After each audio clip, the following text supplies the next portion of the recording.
perlu kita camkan bersama-sama bahwa kekayaan itu bagi orang yang tahu kehidupan, dan karena itulah dijelaskan para ulama, itu tentang rasa, bukan tentang angka. Kekayaan itu tentang rasa, bukan tentang angka. Keliru orang mengatakan tentang angka, enggak. Makanya Nabi kita SAW menyatakan apa? Dalam hadis yang sangat terkenal, beliau SAW mendidik kita dengan hadisnya, laisal gina an kathratil arad. Kekayaan itu bukan banyaknya harta atau aset. Innamal gina nafas. Sesungguhnya kekayaan adalah kekayaan jiwa. Apa yang dirasa di dalam jiwa. A'udzu billahi minasy syaithanir rajim. Bismillahirrahmanirrahim.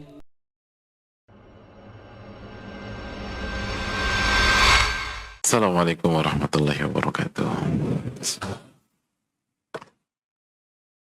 Bismillahirrahmanirrahim. Innal hamdalillah nahmaduhu wa nasta'inuhu wa nastaghfiruh wa na'udzu billahi min syururi anfusina wa min sayyiati a'malina. Man yahdihillahu fala mudhillalah wa man yudlil fala hadiyalah. Nashhadu an la ilaha illallah wahdahu la syarika la wa anna Muhammadan abduhu wa rasuluhu la nabiyya ba'dah. Allahumma salli wa sallim wa barik wa an'im ala nabiyina wa rasulina Muhammadin wa ala alihi wa sahbihi ajma'in wa ba'd. Allahumma inna nas'aluka ilman nafi'a wa na'udzubika min ilmin la yanfa'. Allahumma 'allimna ma yanfa'una wanfa'na bima 'allamtana ya rabbal alamin. Hadirin yang Allah muliakan, tidak ada kata yang layak untuk kita angkat di awal pertemuan kita kecuali rangkaian kata yang kita ungkapkan dalam rangka berusaha bersyukur kepada Allah Subhanahu wa Ta'ala atas segala nikmat yang Allah berikan kepada kita. Wa in ta'udu ni'matallahi la tuhsuha. Dan jika kalian ingin menghitung-hitung nikmat Allah, maka kalian tidak akan bisa menghitungnya.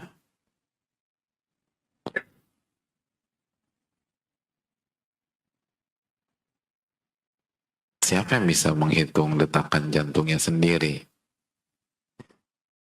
Dan fungsi, betapa besar manfaat fungsi ginjalnya sendiri, hadirin. Nggak usah yang nggak kelihatan lah. Siapa di antara kita yang sudah merenungkan betapa pentingnya nikmat kedipan mata, hadirin?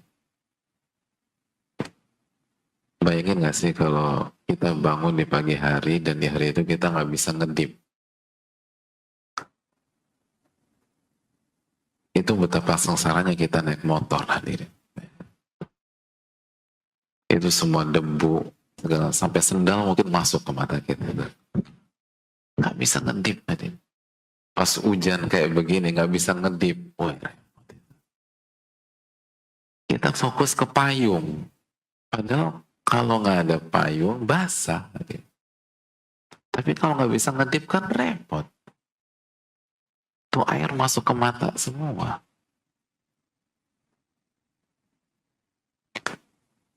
Nah, sudahkah kita mensyukuri nikmat tersebut?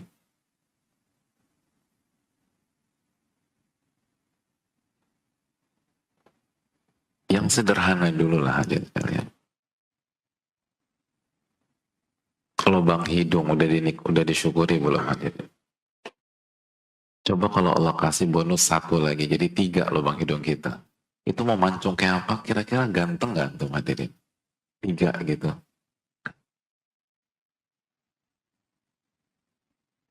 Atau ketutup semua.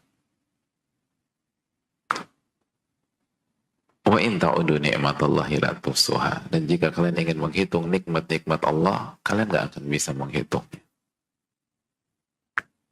Lalu bagaimana jika nikmat itu adalah ilmu?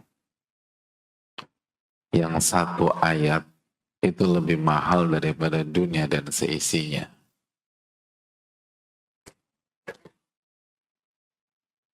Satu hadis itu lebih mewah daripada dunia dan seisinya.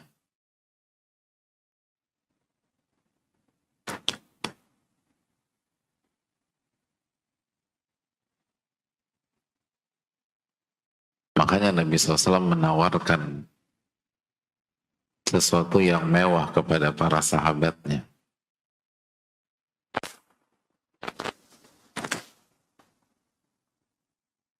Ayawaddu ahadukum an yakdua kulla yawm ilal budha atau ilal aqiq wa ya'tiya minhu binaqataini qawmawain.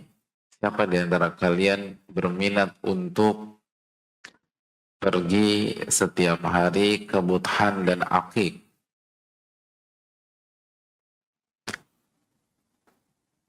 Budhan dan Aqiq itu tempat apa, jemaah?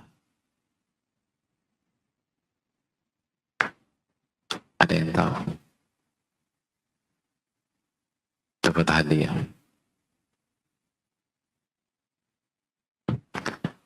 Budhan dan Aqiq itu pasar unta, tempat pasar unta. Jadi Rasulullah SAW menawarkan siapa di antara kalian yang berminat untuk pergi ke 2 pasar unta setiap hari. Faya'tiya minhu binaqataini qaumawain. Untuk mendapatkan 2 unta qaumawain.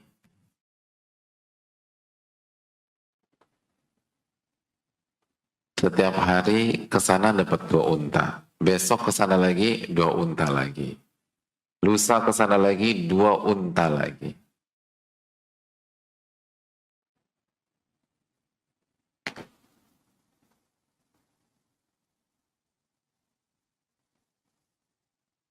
Saya ingin bertanya kepada jamaah sekalian, kalau kita di posisi para sahabat, kira-kira tertarik apa enggak?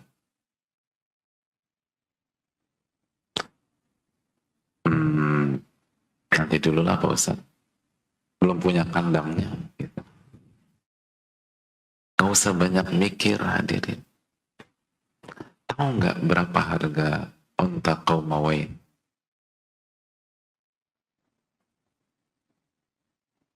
Saya pernah baca sebuah koran waktu di kampus dulu.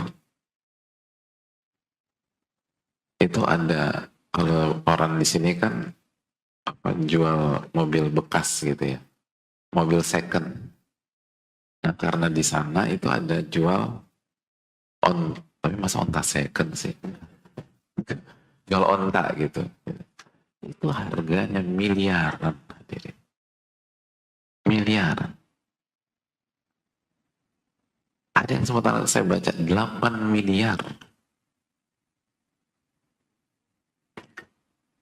Onta jenis-jenis terbaik itu mahal-mahal.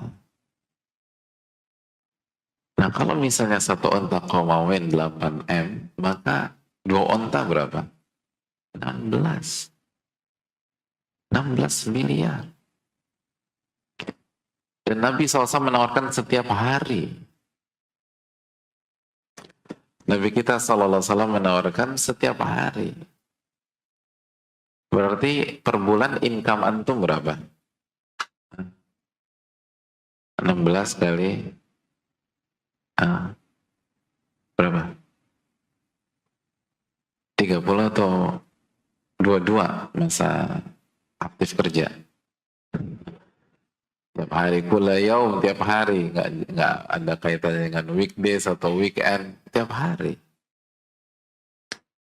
Berapa 16 kali 30? Kok cepet ya? Masya Allah. Masya Allah. Cepet, Masya Allah.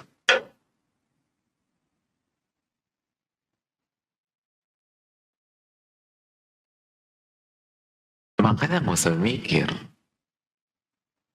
Begitu dapat jual, begitu dapat jual. Itu ditawarkan Nabi SAW. Dan para sahabat ngerti nilai seekor onta. Makanya begitu Nabi SAW tawarkan, langsung mereka merespon dengan semangat. Kita mau ya Rasul. Karena mereka ngerti nilai dari onta.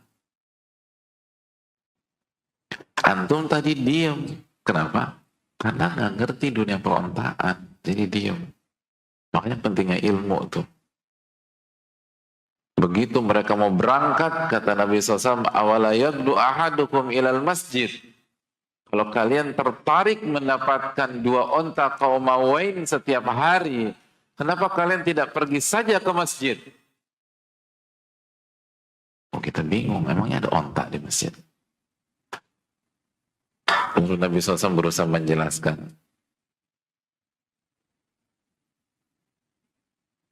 Untuk aya'lam au yaqra ayataini min kitabillah khairun lahu min aqatain. Untuk membaca dan mempelajari 2 ayat dari Al-Quran. Karena 2 ayat dari Al-Quran itu lebih mahal daripada 2 unta.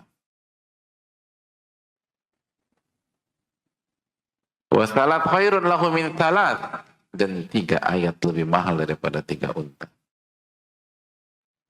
Wa arba'un khairun min arba'. Dan 4 ayat lebih mahal daripada 4 unta. Wa min a'dadihinna minal ibil. Dan begitu seterusnya. Kata sebagian para ulama, ini bukan apple to apple antara ayat dan onta. Ini ingin menjelaskan bahwa ayat itu lebih mahal daripada dunia dan seisinya. Karena unta qaumawain itu simbol kekayaan pada saat itu. Simbol kekayaan. Seperti hari ini kalau kita punya apa? Punya apa? Simbol kekayaan. Avanza. Avanza. Tanpa meremehkan Avanza ya. Avanza Masya Allah. Tapi kan itu bukan simbol hadirin. Koenigsegg itu, Bugatti itu. Ya paling rendah-rendah Lamborghini lah atau Ferrari. Itu simbol. Jadi hadirin Allah muliakan, apa yang kita dapatkan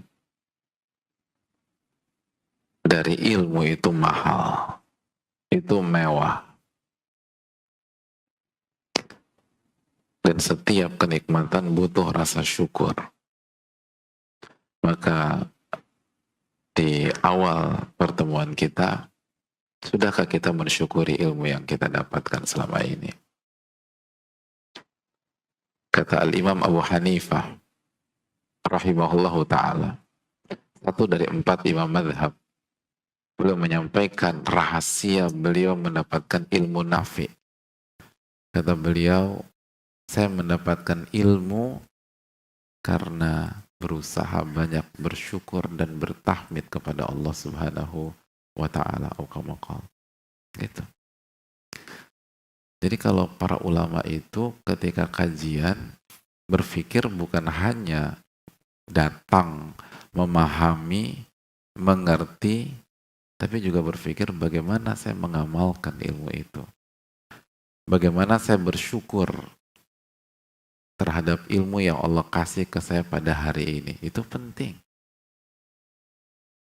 Dan itu yang seringkali kita lupakan. Seringkali kita sibuk mengejar yang belum kita dapat dan lupa mensyukuri apa yang sudah kita dapatkan. Oleh karena itu marilah kita bersyukur kepada Allah Subhanahu wa ta'ala atas nikmat ilmu yang kita dapatkan, dan ingat ilmu itu apa yang bermanfaat hadirin, bukan sekedar maklumat. bukan sekedar wawasan, bukan hanya sebatas datang. Al-Imam Asy-Syafi'i mengatakan al-ilmu ma nafa' wa laysa ma hufidh.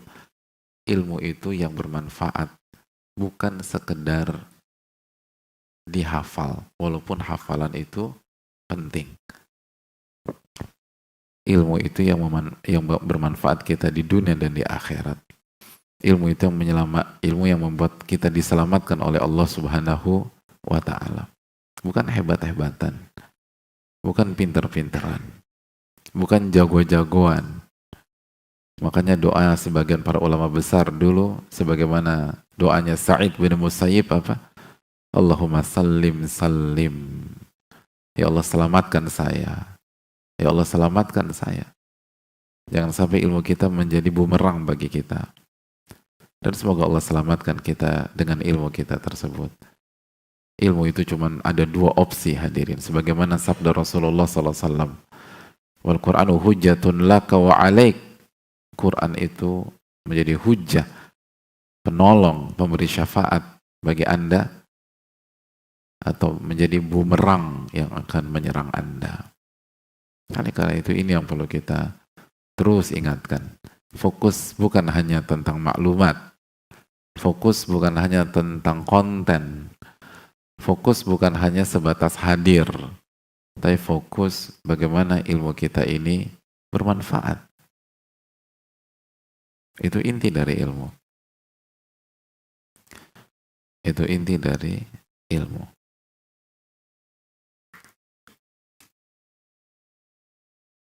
Oleh karena itu semoga Allah memberikan taufik kepada kita dan semoga Allah memberikan kita ilmu yang bermanfaat. Amin ya rabbal alamin. Hadirin yang Allah muliakan, salawat dan salam semoga senantiasa tercurahkan kepada junjungan kita, Nabi kita, Rasul kita Muhammadin sallallahu alaihi wasallam beserta para keluarga, para sahabat dan orang-orang yang istiqomah berjalan di bawah naungan sunnah beliau sampai hari kiamat kelak.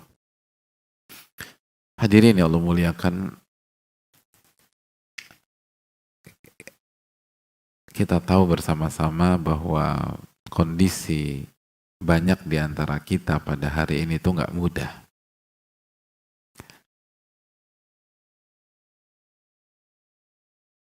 Banyak orang itu kesulitan pada hari ini secara ekonomi, secara rizki. Dan banyak orang terpuruk, banyak orang jatuh.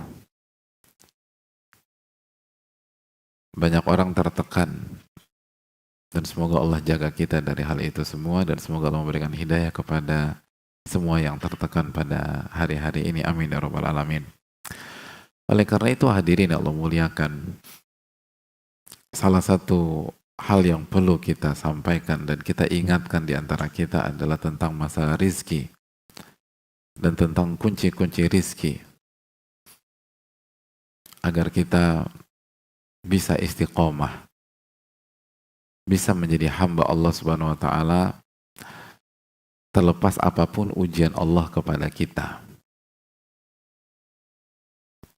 Oleh karena itu pada kesempatan kali ini kita akan berbicara sejenak tentang masalah itu dengan segala keterbatasan dan kekurangan kita. Dan semoga Allah memberikan pertolongan kepada kita untuk mendapatkan ilmu nafi. Amin ya rabbal alamin. Hadirin yang Allah muliakan, seorang nama besar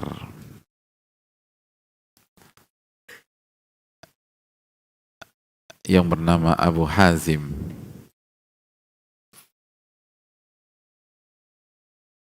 pernah ditanya, "Mama luka?"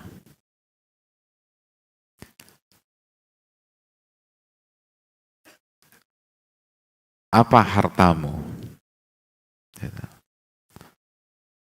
Harta yang kamu punya sekarang tuh apa? Itu pertanyaan yang dilemparkan ke beliau. Mama luka, apa hartamu? Apa harta yang kau punya saat ini?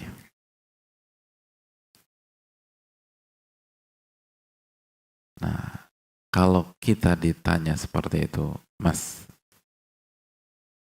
lagi susah ya? Iya nih. Emang harta Mas sekarang apa aja sih? Kok kusut banget tuh muka? Nah, jawaban kita apa? Apa? Harta kita apa? Jujur aja, jujur. Bingung. Separah itu beban hidup antum. Sampai nggak bisa ngedata harta sendiri. Hah? Kesian ya, Masya Allah. Makanya pada datang ke kajian ini. Aduh, pening Pak Ustadz lah. Udah pusing saya, udah nggak bisa mikir. Hah? Apa harta kita? Ingat di rumah ada apa? Hah? Rumah? Enggak Pak Ustadz, itu kontrakan. Terus apa? Mobil? Pinjaman kemarin tuh. Terus apa lagi? Sebutkan harta kita apa? Ayo dapat hadiah. Hah? Hah? Motor, terus. Jujur, ini jujur ya. Paling enggak kita masuk surga karena kejujuran lah gitu. Hanya nggak usah sok-sokan lah. Jujur ya, kalau kita ditanya apa hartamu, nah jawaban kita apa? Motor, terus handphone, terus uang. Berapa uang? Uang berapa? Wah, Masya Allah. Datang ke sini barang istri ya Mas? Iya, pinter emang ini orang-orang Jatinegara.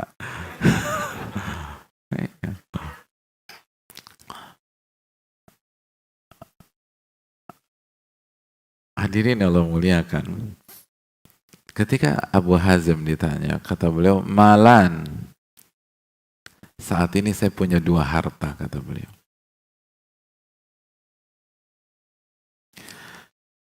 Dan canggihnya, la akhsha ma'ahumal faqra. Dengan saya memiliki 2 harta ini, saya nggak takut miskin sama sekali. Saya nggak takut miskin. Dengan punya 2 harta ini, saya nggak takut miskin sama sekali. Kalau ada orang bilang, saya punya 2 harta. Dan dengan yang saya punya ini, saya nggak takut kemiskinan sama sekali. Kira-kira menurut kita, dia punya tanah di mana hadirin? Gatsu kali ya? Mana anak Gatsu nih? Habibi. Oh, ini anak Gatsu. SCBD. Terus apa? Mana lagi mana? BSD. Ya, antum Jatinegara. Di sini ada Tebet, ada Menteng. Kenapa jauh banget ke BSD? Ini serem-serem semua Menteng. Terus itu mengerikan semua harga tanahnya di situ. Kesana lagi Tamrin gitu. Kenapa kok jauh banget ke BSD? Ya karena saya orang BSD Pak Ustadz gitu. Kata Abu Hazim, ternyata bukan tanah di SCBD. Ya jelas lah, beliau bukan orang sini.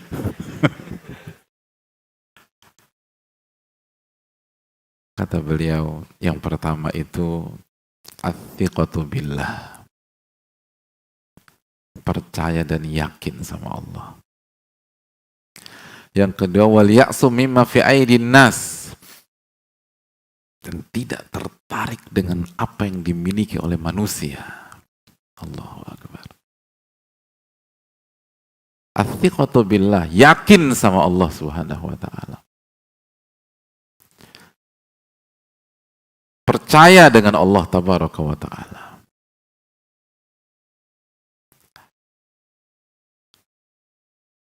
Bahwa Allah Ar-Razzaq, Allah yang maha memberikan rizki hadirin. Allah Al-Muhsin, yang maha baik. Allah Arhamur Rahimin, Allah Akramul Akramin.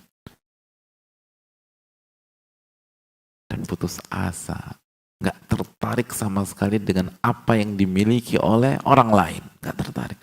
Dia mau punya rumah di mana, kayak urusan dia dengan Allah Subhanahu wa taala. Dia punya mobil sekeren apapun, semewah apapun, urusan dia dengan Rabbul Alamin. Alhamdulillah. Kita husnudzon sama orang, baik sangka sama orang. Usahanya lancar, alhamdulillah urusan dia dengan Allah Subhanahu wa taala. Gak tertarik kita. Gak dibahas gitu. Lu tahu dia gak? Iya. Tadi, lu lihat tadi dia ke masjid sholat subuh naik apa? Mobil baru, iya. Coba lu pikir deh, mungkin gak pemasukannya bisa dapat mobil kayak begitu? Coba lu pikir, kita duduk. Padahal belum baca zikir pagi nih, suruh duduk ngurusin duit orang. Itu yang membuat kita takut miskin ternyata hadirin. Ngurusin si A, ngurusin si B, ngurusin si C, dan lupa dengan diri kita sendiri. Lupa dengan hubungan kita dengan Rabbul Alamin. Makanya para ulama seperti Syekh Shalih Utsaimin hafizahullah mengatakan al-ilmu muamalah bainal abdi wa rabbi. Ilmu itu adalah muamalat antara hamba dengan Rabbnya. Oleh karena itu penuntut ilmu dia fokus pada dirinya sendiri. Dan kalau dia ngurusin orang secara positif, menebar kebaikan. Makanya Imam Malik mengatakan, kuntu ata'allamu li nafsi. Aku ini kalau belajar, fokus pertamaku perbaiki diri. Adapun orang enggak tertarik itu orang punya A, punya ini, punya itu, punya villa, punya cottage. Ibu-ibu juga, ibu-ibu ada ya? Udah tidur belum ibu-ibu? Alhamdulillah udah. Ibu-ibu juga jangan tertarik sama tas temennya. Oh, bangun dengar kata tas itu passwordnya ibu-ibu. Tas ya. Kalau kajian tuh fokus kematian, lihat gamis kanan, gamis kiri. Bagus tuh bagus. Gitu. Ngapain mikirin gamis orang? Gitu. Itu pasti bahannya adem ya. Yang penting tuh hati adem, bukan bahan adem. Yang kedua ya adem lah, orang hujan tadi, kehujanan dia, adem, basah gitu loh. Jadi ngapain semua bahan kita adem nih pagi ini, Masya Allah. Udah jangan ngurusin orang, itu yang rusak kita pada hari-hari ini. Ngebanding-bandingin. Lihat para ulama, Abu Hazim mengatakan, "Athiqa billah." Percaya sama Allah Subhanahu wa taala. Dan yang kedua, enggak tertarik dengan barang orang, enggak tertarik dengan harta orang, enggak tertarik dengan duit orang, enggak tertarik dengan rumah orang. Enggak tertarik. Itu penuntut ilmu harus punya mental itu, enggak tertarik. Karena harta yang kita punya aja belum mampu kita syukuri secara sempurna. Harta yang kita punya saja sudah merepotkan kita nanti pada hari kiamat kelak. Ngapain kita ngurusin harta orang? Dan itu yang membuat kita dihantui kemiskinan. Adapun para ulama enggak. Athiqa billah, yakin sama Allah Subhanahu wa taala. Yakin bahwa rizki itu di tangan Allah. Yakin dengan firman Allah dalam surat Adz-Dzariyat, wa fis sama'i rizqukum wa ma tu'adun.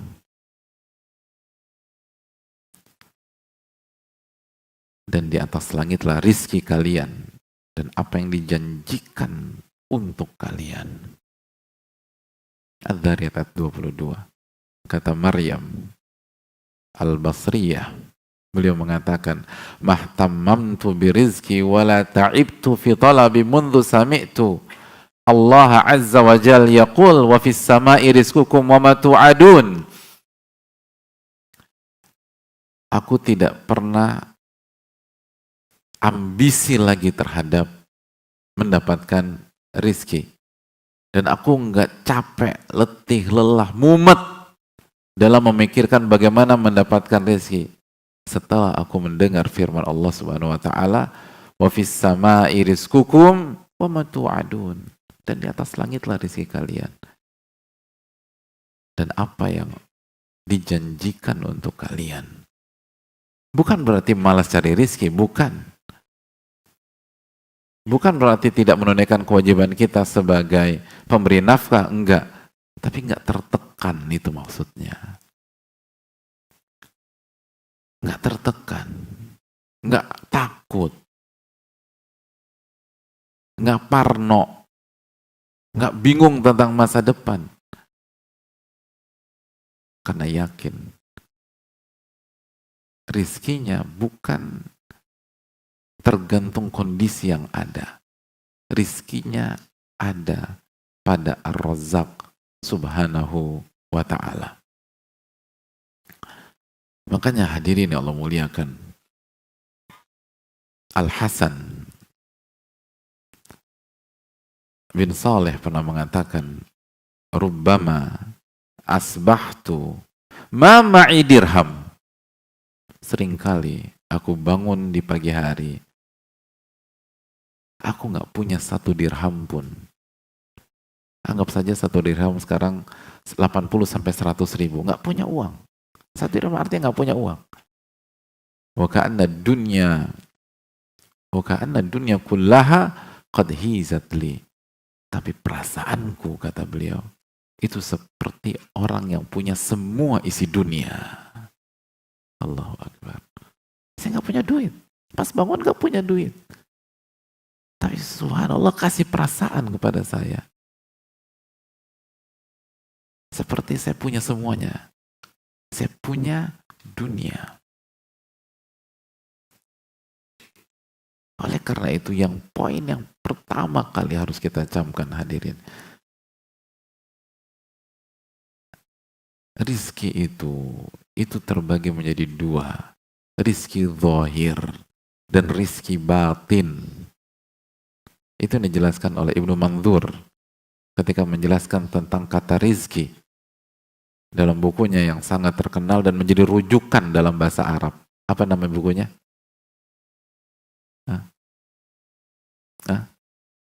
Lisanul Arab, Masya Allah. Hadiah ya. Syukran. Fadal. Ini bukan. Saya pikir di semua ini nih hadiah semua. Yang hadiah mana yang ini? Oh, buku. Masya Allah. Ini fast buka bukan? Oke. Masya Allah. Ya, Masya Allah. Salah berarti. Ini semua hadiah bukan? Alhamdulillah. Hadirin yang Allah muliakan. Yang pertama kali harus kita camkan bahwa rizki itu terbagi menjadi 2. Rizki zahir, harta, uang, properti, dan rizki batin yang berkaitan dengan jiwa kita, berkaitan dengan hati kita, berkaitan dengan ruh kita. Dan rizki yang paling mahal adalah yang berkaitan dengan ruh, berkaitan dengan jiwa. Itu yang membuat para ulama, walaupun tidak punya 1 dinar pun, mereka merasa seperti orang yang punya segalanya. Kenapa demikian? Hadirin,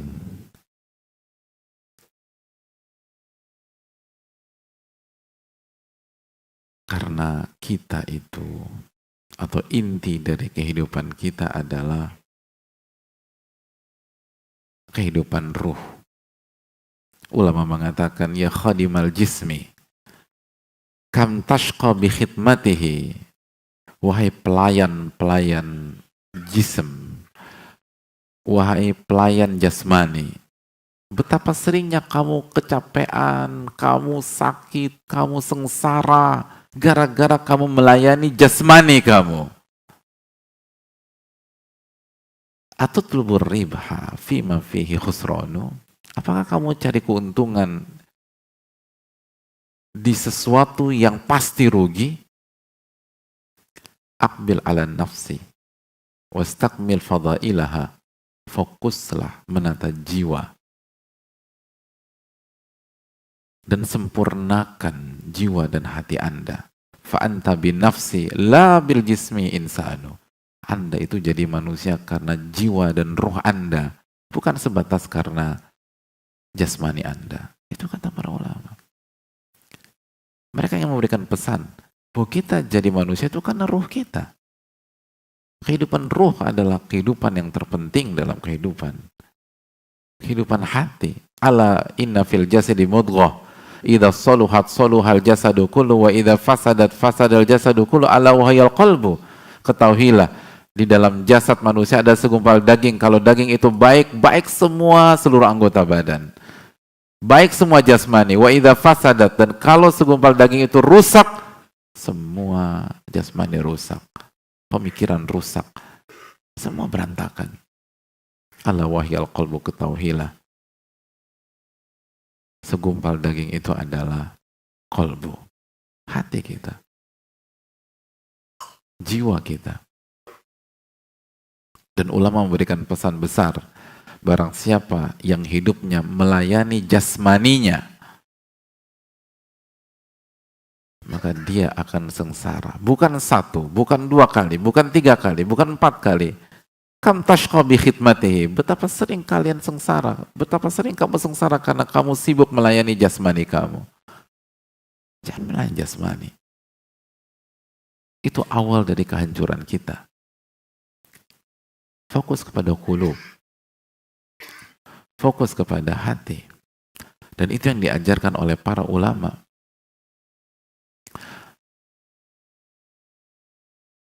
Itu yang diajarkan oleh Nabi kita Shallallahu Alaihi Wasallam.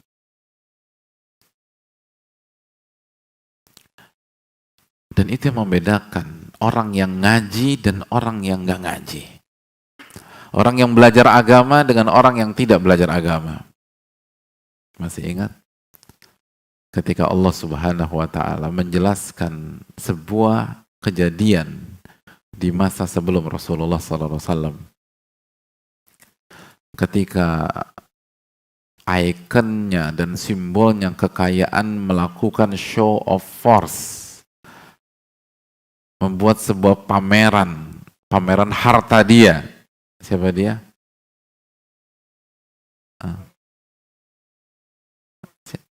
Loh, angkat tangan dong hadirin. Kita berhadapan satu lawan satu lah. Siapa dia? Angkat tangan. Qarun. Ini biar dapat hadiah nih, angkat tangan dulu kata belakang. Qarun. Apa kata Allah dan apa yang terjadi pada saat itu? Allah Subhanahu wa taala menjelaskan dalam sebuah ayat atau beberapa ayat dalam Al-Qur'an dalam surat Al-Qasas ayat 79. Mari kita buka ayat tersebut. Fa kharaja ala qaumihi fi zinatihi. Fa kharaja ala qaumihi fi zinatihi. Ketemu? Siapa yang bisa baca artinya? Qala alladhina yuriduna al-hayata dunya ya laita lana mithla ma utiya Qarun innahu ladhu hadzin azim. Siapa yang baca?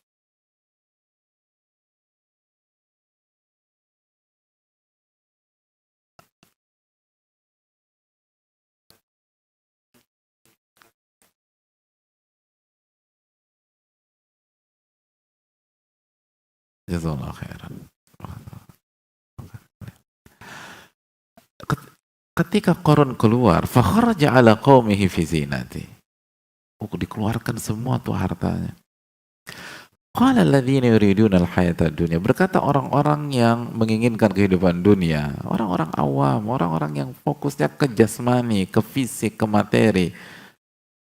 Ya laitalana, duhai, andai saja kami mendapatkan atau kita mendapatkan apa yang dimiliki oleh Qarun, innahu ladzu hadzin azim.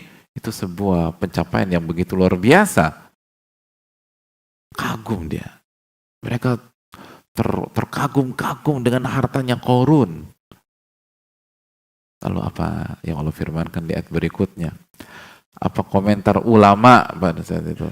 Wa qala alladziina utul ilma.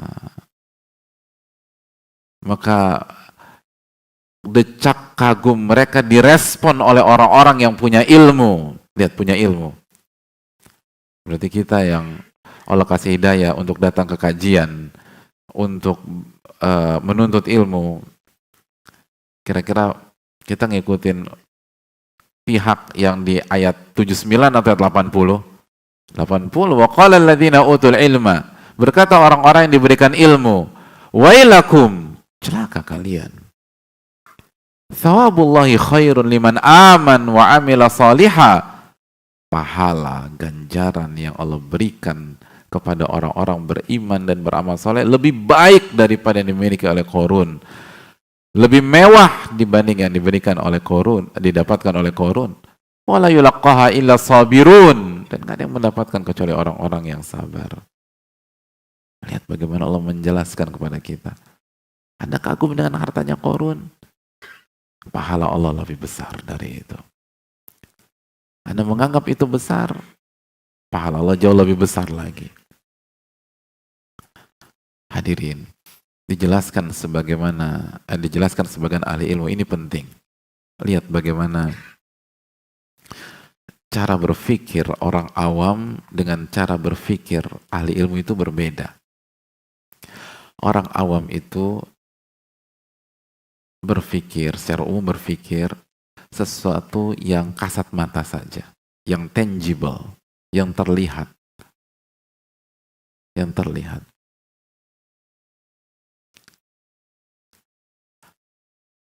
Tapi ahli ilmu itu melihat utuh,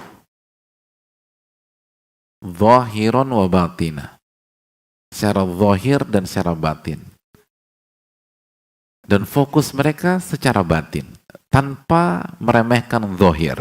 Zahir penting, tapi batin yang harus diprioritaskan. Makanya lihat 79 dan 80 ini. 79 terkagum-kagum dengan zahir. Adapun 80 lihat, ulama mengajak umat ke hal-hal yang batin, yang intangible, yang tidak terlihat. Tapi itulah esensi dari kehidupan. Dan begitulah semua pakar di semua bidang. Pakar semua bidang. Contoh analogi sederhana ya. Kalau kita awam dalam dunia bangunan, masuk rumah terus ngelihat parkit atau segala macam, yang kita perhatikan apa? Langsung kagum, bagus banget sih ini rumahnya, segala macam, bla bla bla gitu. Tapi kalau orang yang jago, punya ilmu dalam masalah bangunan dan seterusnya, pernah lihat nggak? Saya tuh berapa kali ngeliat orang tuh kalau datang tuh dia nggak bicara, dia cuma jalan gini, terus dia ketok-ketok, gitu loh. Oh kopong gitu segala macam. Itu dia tahu, gitu, ketok-ketok. Dia ngeliat dalamnya, hadirin. Dia nggak terpukau dengan hanya sebatas yang dilihat. Pernah ngeliat orang kayak begitu? Enggak ya? Lihat Pak Ustadz, lihat. Mobil, orang awam ketika ngelihat sebuah mobil mulus, langsung kagum apa enggak? Kagum, keren banget nih mobil. Anak bengkel 35 tahun di bengkel ngeliat mobil gitu langsung kagum? Enggak. Tabrakan gitu. Jangan dibeli. Tabrak. Cuma pegang. Kadang-kadang nggak dipegang sama dia. Diperhatikan aja. Berusaha. Dia bisa tahu. Dia lihat dalamnya gitu. Nggak terlalu tertarik dia dengan yang kasat mata. Dia lihat di balik itu. Ini kaidah kehidupan, hadirin. Di bidang manapun, orang awam itu selalu terkecoh dengan zohir semata. Handphone, orang awam lihat casingnya buah apel yang kemakan udah seneng, hadirin. Tapi yang ngerti, dia nggak tertipu dengan casing, dia lihat mesinnya gimana ini. Ini bener apa nggak? Ori apa KW? Semua demikian.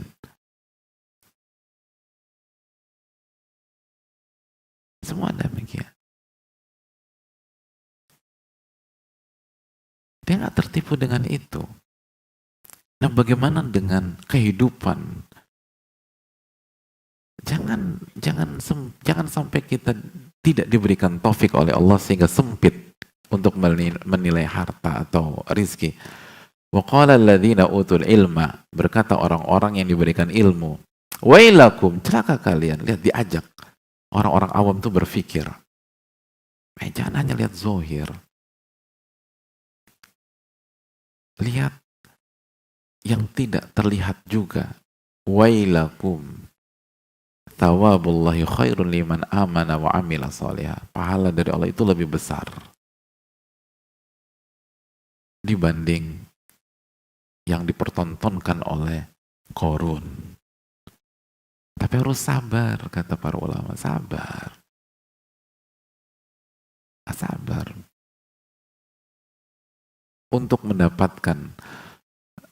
Untuk merasakan bahwa iman itu lebih mahal, ilmu an-nafi itu lebih mewah daripada segera harta. Seringkali butuh waktu, hadirin, butuh kesabaran, jangan langsung. Oleh karena itu, hadirin Allah muliakan, sekali lagi, kenapa para ulama bisa tenang, bisa nyaman? Karena mereka bukan hanya melihat rizki secara zahir, tapi mereka melihat rizki secara batin. Dan itu kunci besar dalam masalah rizki. Makanya Allah Subhanahu wa ta'ala menyatakan dalam surat At-Talaq ayat 11, ketika Allah menjelaskan tentang orang-orang yang beriman dan beramal soleh, lalu Allah dia akan mendapatkan surga yang di bawahnya mengalir sungai-sungai dan kekal selama-lamanya. Apa penutupan ayat tersebut? Qad ahsanallahu lahu rizqa. Dan Allah telah memberikan rizki yang terbaik untuk dia. Rizki yang terbaik itu bukan harta. Rizki yang terbaik bukan barang. Rizki yang terbaik bukan properti. Rizki terbaik adalah waman yu'min billah, barang siapa yang beriman kepada Allah, wa ya'mal salihah, dan beramal soleh, yudkhilhu jannatin tajri min tahtihal anhar khalidina fiha abada. Barang siapa yang beriman dan beramal soleh, Allah akan masukkan dia ke surga-surga yang di bawahnya mengalir sungai-sungai. Mereka kekal di dalamnya. Qad ahsanallahu lahu rizqa. Dan Allah telah memberikan ihsan, memberikan yang terbaik dari rizki kepada hamba tersebut. Itu yang terbaik. Itu yang terbaik. Oleh karena itu, hadirin Allah muliakan, fokus kemana, dan perlu kita camkan bersama-sama bahwa kekayaan itu bagi orang yang tahu kehidupan, dan karena itulah dijelaskan para ulama, itu tentang rasa, bukan tentang angka. Kekayaan itu tentang rasa, bukan tentang angka. Keliru orang mengatakan tentang angka, enggak. Makanya Nabi kita SAW menyatakan apa? Dalam hadis yang sangat terkenal, beliau SAW mendidik kita dengan hadisnya, laisal gina an kathratil arad. Kekayaan itu bukan banyaknya harta atau aset. Innamal gina nafas. Sesungguhnya kekayaan adalah kekayaan jiwa. Apa yang dirasa di dalam jiwa. Kaya itu tentang rasa. Makanya tadi Al-Hasan mengatakan, saya tuh suka bangun pagi hari nggak punya duit, tapi perasaan saya kayak punya semuanya udah. Dan sebaliknya, ada banyak orang punya banyak hal, bangun ke orang miskin, hadirin, bengong aja deh, bingung gitu deh, kasihan, nggak dapat, karena lupa. Karena kekayaan itu tentang rasa. Itu yang perlu kita camkan. Itu yang perlu kita renungkan. kita tuh nggak akan mendapatkan rizki yang paling mewah kecuali beriman dan beramal. Itu harus kita yakini hadirin. Ilmu nafi. Makanya kan sebagian ulama klasik mengatakan seperti Malik bin Dinar dan lain-lain. Lau adimal muluk wa abna'ul muluk. Dijelaskan sebagian mereka bahwa kalau pemilik kerajaan itu tahu, raja-raja dunia itu tahu, dan pangeran-pangeran itu tahu, apa yang kita rasakan ketika kita hidup dengan ilmu yang bermanfaat, ketika kita hidup dengan iman dan amal soleh, maka mereka akan cemburu. Dan mereka berpikir mereka bisa merampas dari kita dengan cara mengeksekusi kita. Karena mereka nggak ngerti. Karena mereka melihat betapa tenangnya hidup kita. Oleh karena itu hadirin Allah muliakan. Makanya sebagian ulama klasik kan mengatakan ahlu dunia kharaju minad dunya walam yadhuqu ma huwa ahla minad dunya. Ini ironinya dunia hadirin. Ahli dunia itu ketika meninggal mereka tidak pernah dan belum pernah merasakan hal yang paling indah dari dunia. Dan hal yang paling indah dari dunia adalah ma'rifatullah. Mengenal Allah tabaraka wa ta'ala. Itu yang paling indah. Itu yang paling mahal. Itu yang membuat Abu Bakar As-Siddiq radhiyallahu ta'ala an, yang membuat Umar bin Khattab, yang membuat Uthman bin Affan, yang membuat Sa'ad bin Abi Waqqas, yang membuat yang membuat Zubair bin Awam, yang membuat Abdurrahman bin Auf meninggalkan seluruh harta mereka dan pergi hijrah tanpa bawa sepeser apapun ke kota Madinah. Kenapa hadirin? Karena mereka mengerti hakikat. Abu Bakar tuh bisnismen hadirin. Uthman bin Affan tuh pebisnis tangguh. Punya kenalan yang mentalnya tuh mental pebisnis. Itu ketat, untung rugi tuh dalam hadirin. Sangat ketat tuh. Bahkan sebagian tipikal itu kan ada yang kalau makanya kalau ketemu orang kayak gitu seringkali kita harus jelas dulu nih. Kita mau interaksi sama dia dalam bab sosial atau bab bisnis. Kalau bisnis itu Rp1 dihitung sama dia. Tapi kalau sosial, jor-joran dia. Karena terbiasa begitu. Dan itu ada orang demikian, nggak semua, tapi ada orang demikian. Saya ingin menjelaskan bahwa Abu Bakar dan itu bukan orang nggak ngerti hadirin. Itu hitung-hitungan. Dan mereka ngerti cara bermain. Mereka tinggalkan. Dan mereka mulai dari nol. Bahkan ketika mereka merintis kehidupan mereka di kota Madinah, banyak di antara mereka lebih nggak punya duit dibanding kita pada hari ini. Tapi nggak punya uang. Nggak punya apapun. Tapi mereka punya iman. Mereka punya athiqah billah. Mereka punya rasa yakin dan percaya kepada Allah Subhanahu wa taala.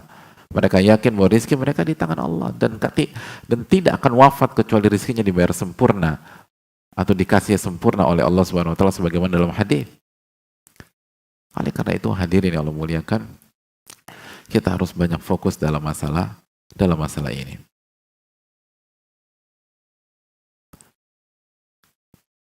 Lalu pertanyaan berikutnya, apakah kita nggak perlu berikhtiar hadirin?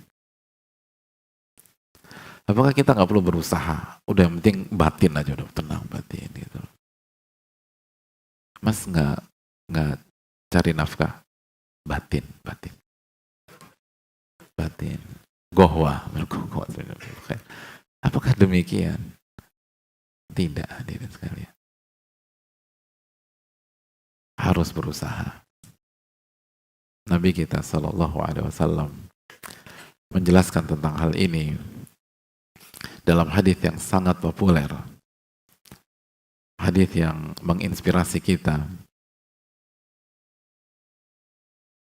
hadis yang simpel, hadis yang sederhana, hadis yang mudah dicerna, hadis tentang tawakal. Lau annakum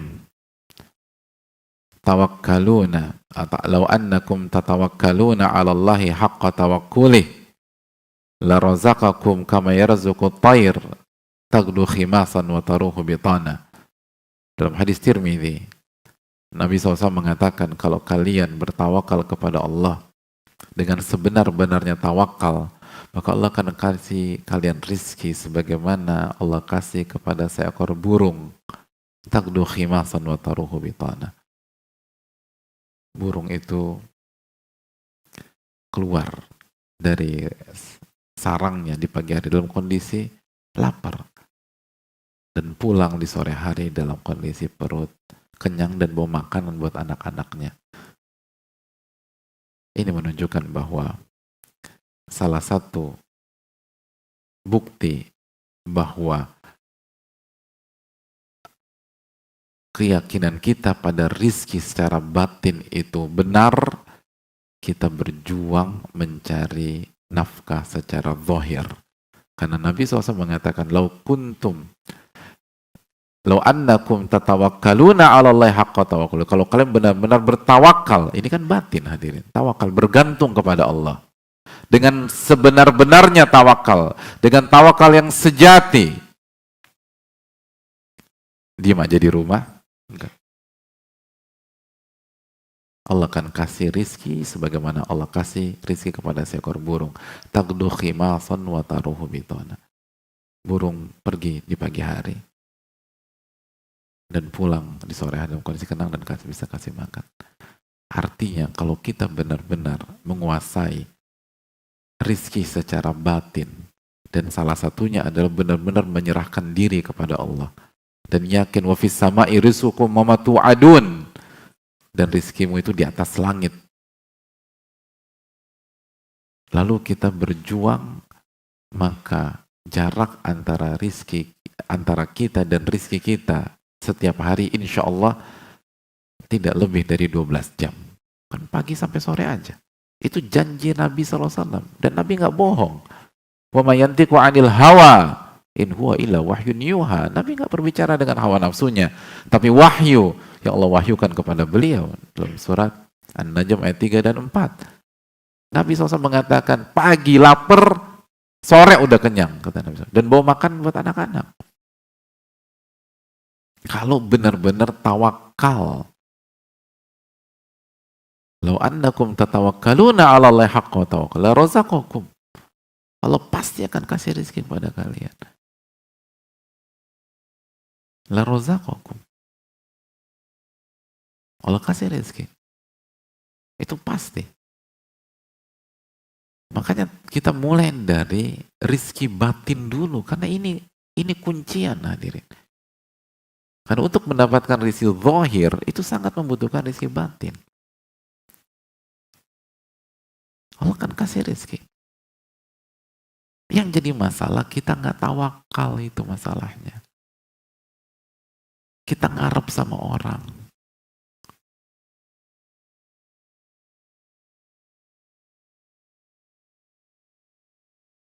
Kita fokus sama makhluk. Dan semoga Allah jaga kita dari hal tersebut. Amin ya rabbal alamin. Akhirnya nggak dapat. 2 hari 3 hari nggak dapat. Atau kita nggak keluar. Dalam arti kita nggak berjuang.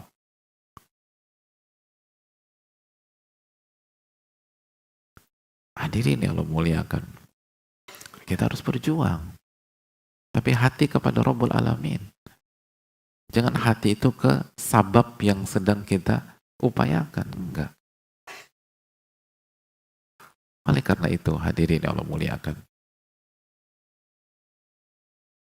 mari kita lihat dan kita simak kisah yang selalu menginspirasi umat manusia.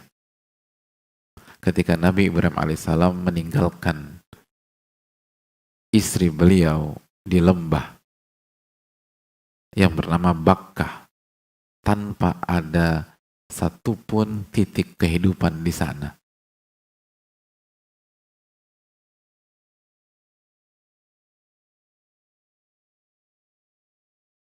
Sebuah sikap yang sempat membuat Hajar bertanya-tanya, sampai beliau kata, "Ya Ibrahim, atatrukuna fi wadi alladhi laysa fihi insun wala syai'?"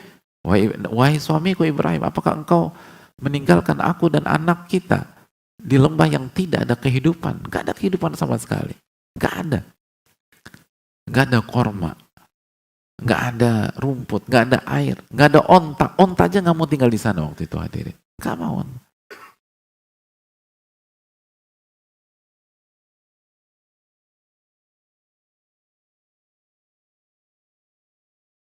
Lalu ketika ditanya oleh Hajar, Nabi Ibrahim diam. Ditanya lagi, diam. Lalu karena diam 3 kali, lalu Hajar merubah pertanyaannya, Allahu amaraka bihadza. Apakah Allah yang memerintahkan engkau melakukan hal ini? Lihat. Kata Nabi Ibrahim, iya. Atau direspon. Lalu Hajar mengatakan, idzan la yudayyi'una. Kalau begitu Allah nggak akan sia-siakan kita. Ini hadirin. Lihat, walaupun dalam kondisi susah, parameternya apakah ini perintah Allah atau bukan? Apakah ini halal atau haram? Apakah ini maksiat atau tidak? Apakah ini uang haram atau uang halal?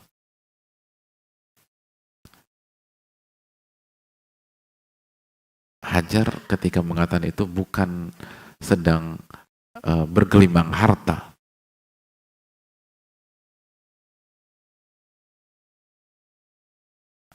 Itu berat lah hadirin. Coba bayangkan ya. Ditinggal di lembah. Tanpa ada kehidupan. Coba kita tanya ibu-ibu. Ibu-ibu, udah tidur? Oh, alhamdulillah belum. Gimana perasaan ibu-ibu sekalian? Kalau ibu-ibu umroh sama suami. Begitu check-in ke sebuah hotel, masuk kamar, tiba-tiba suami kembali mengambil koper cabin, lalu ambil paspor, lalu di situ ada tiket, lalu tiba-tiba berjalan menuju lift, keluar kamar, lalu lift. Kira-kira respon ibu-ibu apa? Kesurupan kayaknya nih Pak Ustadz. Enggak kesurupan. Ketika dicek ternyata suami mau pulang lagi ke Jakarta dan meninggalkan ibu-ibu di sana. Gimana perasaan ibu-ibu? Galau apa senang? Senang, Masya Allah. Bener-bener ada masalah besar di sini. Alhamdulillah Pak Ustadz. Kenapa Bu senang? Ya senang lah Pak Ustadz, ada bin Daud, ada apa? Ada gamis, ada segala macam disebutkan.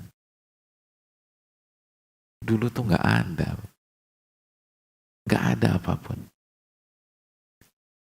Ditinggalkan di Mekah itu mati artinya, nggak ada kehidupan. Di kondisi yang begitu terdesak seperti itu, Hajar masih bertanya, apakah ini perintah Allah? Ini melanggar apa tidak? Coba tanya diri kita. Hari ini, ketika kita lagi sulit, masihkah kita berpikir demikian? Ini melanggar apa tidak? Ini Allah ridho apa tidak? Karena kalau ini Allah ridho, idzan la yudayyi'una. Kalau begitu Allah nggak akan sia-siakan kita. Athiqu billah. Seperti Abu Hazim tadi, tenang. Banyak Hajar nggak panik. Sangat kontras sikap dan gestur Hajar pada saat itu. Sebelum beliau mendapatkan jawaban dan setelah beliau mendapatkan jawaban. Artinya sebelum beliau tahu ini perintah Allah dan setelah beliau tahu ini perintah Allah. Sebelum beliau tahu bahwa kondisi ini diinginkan dan diridhoi oleh Allah dan setelah beliau tahu bahwa ini diridhoi oleh Allah. Padahal secara rizki zahir sama atau beda? Hah? Sama atau beda? Hah? Hadirin, sama atau beda? Susah ya. Yang berat beban hidup antum. Ini pertanyaan, saya belum nanya surat apa, ayat berapa, hadis surat siapa, ini baru tanya sama atau beda. Kan pening banget ya Allah. Berat ya Masya Allah. Semoga Allah ringankan beban-beban kita. Amin.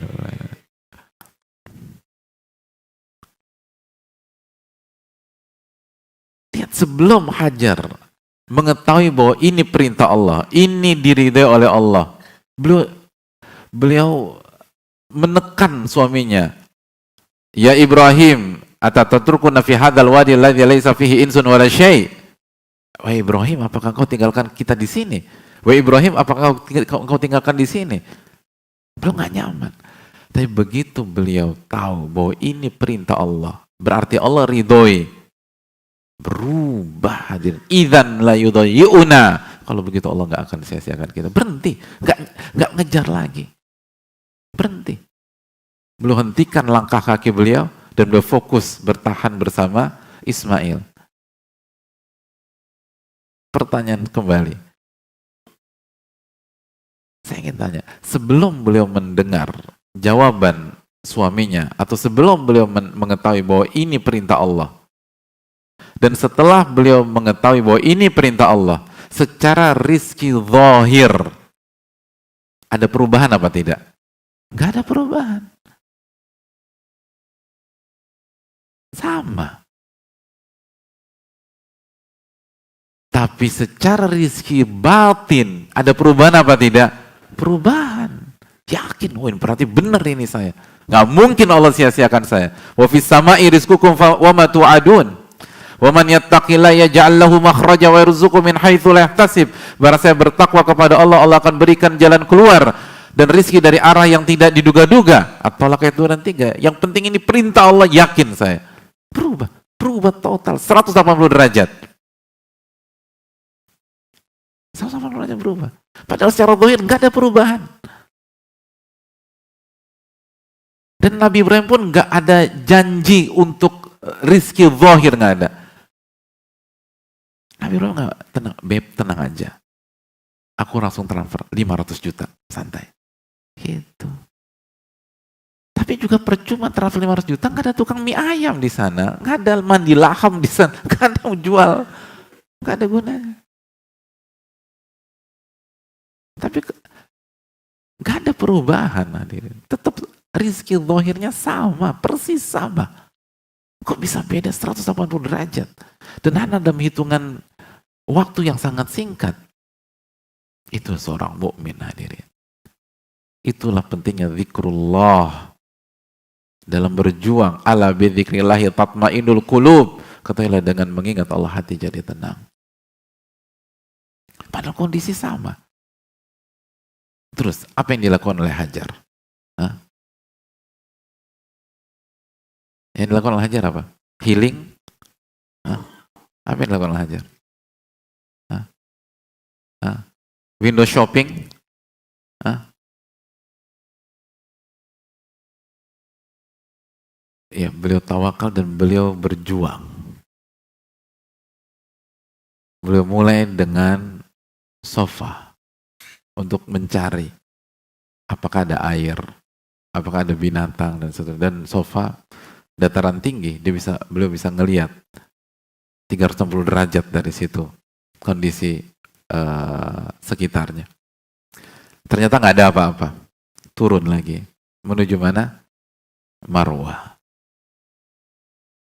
Naik lagi, lalu ngelihat amati. Ternyata nggak ada apa-apa. Terus kemana? Sofa lagi. Ada nggak ada? Terus habis nggak tahu apa. Terus kemana? Jangan ada yang bilang bin Daud. Nggak ada bin Daud, nggak ada. Atau Hilton Tower atau nggak ada itu. Nggak ada. Balik lagi ke Marwah. Terus pertanyaan saya, kenapa hanya sofa dan Marwah? Emang nggak bisa ke sana lagi? Nah, emang Makkah atau Bekah cuma sofa Marwah doang? Kenapa hanya sofa Marwah? Amanah. Amanah siapa? Karena sudah ketetapan Allah. Masya Allah. Selesai udah kajian kita kalau begitu. Iya benar. Dapat hadiah. Yang ketetapan Allah. Masya Allah. Yang penting pede dulu. Iya, penuntut ilmu itu kata Ibnu Qayyim rahimahullah. Ibnu Qayyim mengatakan bahwa talibun nufudhi ilallah itu yang pertama syaja'ah, harus berani dulu. Namanya juga belajar, gitu loh. Paling kalau salah ya malu-maluin aja. Tapi nggak apa-apa. Nggak apa-apa. Iya, pertama itu benar kan? Benar ketetapan Allah. Kata para ulama, kenapa hanya Safa Marwah? Karena hanya itu titik maksimal beliau. Kalau beliau ke radius yang lebih jauh lagi atau ke titik yang lebih jauh lagi, itu beliau tidak bisa mempertahankan Ismail kalau ada apa-apa. Mungkin ada binatang, ada ular, kalajengking segala macam. Tapi Safa Marwah kalau kita umroh atau kita pernah sa'i, dan bagi yang belum pernah umroh dan haji semoga Allah mudahkan untuk bisa umroh dan haji, amin rabbal alamin. Itu adalah jarak yang paling maksimal untuk menyelamatkan Ismail kalau ada apa-apa. Karena Ismailnya kan ditaruh dekat Ka'bah. Maka beliau muter-muter aja Safa Marwah. Karena itu udah paling mentok. Dari sini kata sebagian para ulama, ini hikmah besar dalam bab ikhtiar. Ikhtiar itu maksimal, tapi jangan maksa.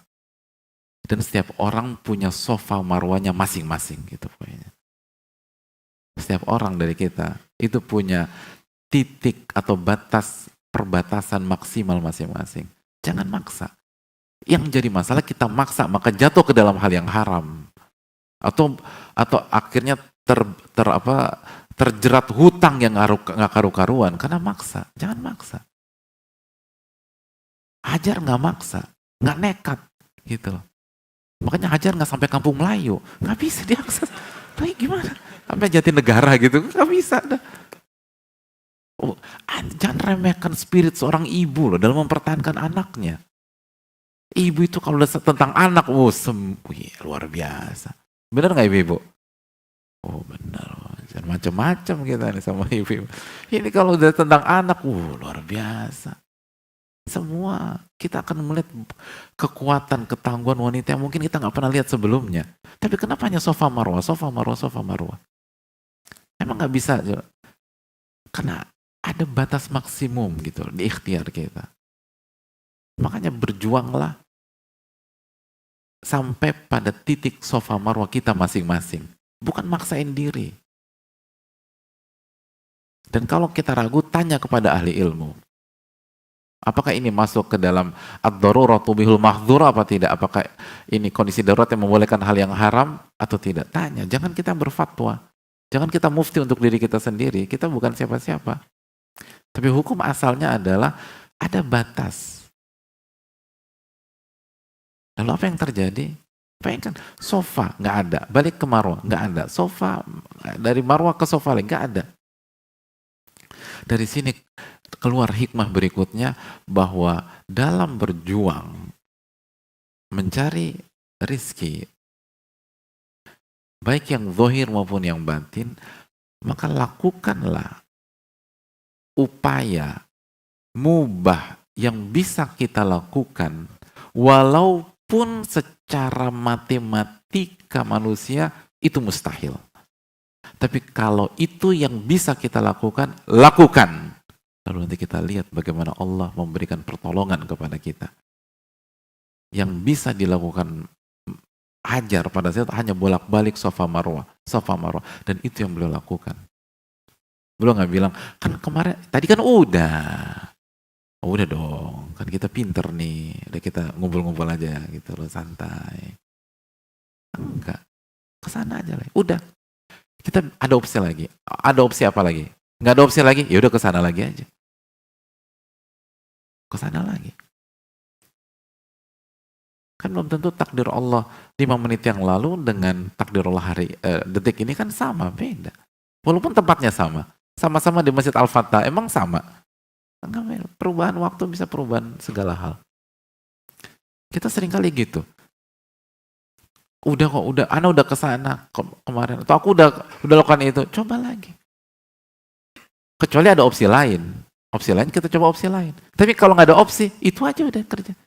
Walaupun bolak-balik, Itu Hajar kurang bolak-balik apa hadirin? Bolak-balik, bolak-balik, bolak-balik, bolak-balik, bolak-balik.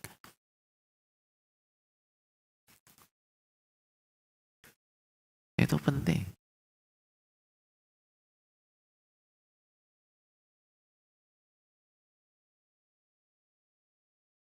Pertanyaannya, kalau gitu kenapa cuma 7 kali? Nah, kok 7 sih? Kenapa nggak 10? Antum mau jawab lagi sama? Saya melihat beliau udah ancang-ancang jawab nih.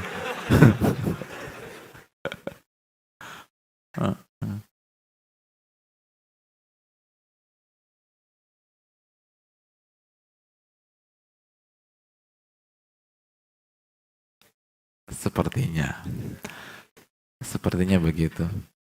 Sepertinya bukan. Gak apa-apa, penting berani dulu lah. Syukran. Kita tahu bahwa dalam riwayat Malaikat Jibril itu mengeluarkan air zam-zam pada saat Marwah yang ke-7. Tapi kalau ditanya lagi, kenapa dia yang 7? Kenapa nggak ke-8, ke-9? Wallahu ta'ala misal, sebagian ahli ilmu mengatakan bahwa karena yang ke-7 sudah maksimal. Kalau lanjut lagi, Ismail bisa wafat. Maksimal. Makanya dari sini para ulama mengatakan, seringkali pertolongan Allah itu di persimpangan terakhir. Di persimpangan terakhir. Lihat bagaimana Allah menolong Nabi Ibrahim alaihissalam. Kuni bardan wa salaman ala Ibrahim. Wahai api, jadilah dingin dan nyaman bagi Nabi Ibrahim. Lihat bagaimana Allah Subhanahu wa taala memberikan pertolongan kepada Nabi Musa alaihissalam. Udah mentok, baru dibuka itu laut. Lihat bagaimana Allah Subhanahu wa taala memberikan pertolongan kepada Nabi SAW di Gua Thaur. Udah bentuk, udah paling atas, udah nggak bisa ngapa-ngapain lagi. Allah tolong beliau. Dan itu yang membuat orang yang sabar dalam sejarah selalu minoritas. Karena sulit bertahan sampai persimpangan terakhir itu. Itu susahnya minta ampun. Itu beratnya luar biasa.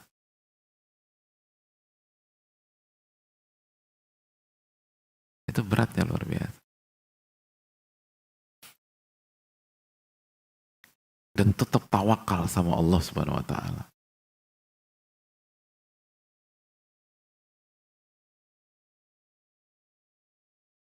Oh, itu nggak mudah sekali.